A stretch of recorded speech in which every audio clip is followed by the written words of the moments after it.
Hello everyone, কেমন আছো সবাই? তো চলে এলাম নতুন একটা রেসিপি নিয়ে। আজকে আমি তোমার সাথে শেয়ার করব গুড় আম বানানো। তো প্রথমে এখানে দিয়েছি তেল, তারপর পাঁচফোড়ন দিয়েছি, সাথে দিয়েছি শুকনো লঙ্কা, তারপর আমগুলো কেটে একটু রোদে দিয়েছিলাম, সেগুলো ভালোভাবে ভেজে নিচ্ছি এখন। সাথে মৌরি দেওয়া হয়েছে। তো তারপরে দিয়ে দিলাম পরিমাণ মতো হলুদ, আর সামান্য দিয়েছিলাম লঙ্কার গুঁড়ো। তো সেটার ক্লিপ আমার নেওয়া হয়নি। তো যাই হোক, তারপর ভালোভাবে মা এখানে ভেজে নিচ্ছে।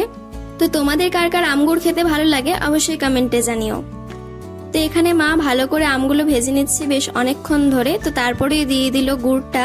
তো এখানে পরিমাণ মতো গুড় দেওয়া হয়েছে। তো তারপর সবকিছু ভালোভাবে মিশিয়ে নিতে হবে। তো এখানে সবকিছু ভালোভাবে মা মিশিয়ে নিচ্ছে। তো এখানে গুড়টা গলে যাওয়ার পরে রেডি হয়ে যাবে গুড় আম। তো বেশ অনেকক্ষণ ধরে এটা নাড়াচাড়া করতে হবে। তো এই ছিল আজকের রেসিপি। কেমন লাগলো অবশ্যই কমেন্ট করে জানিও। ভালো লাগলে লাইক কমেন্ট শেয়ার করে দিও। আর গুড় আমটা খেতে কিন্তু দারুণ হয়েছিল। তো চলো আজকের মতো এতটাই। দেখা হচ্ছে পরের রেসিপিতে। টাটা।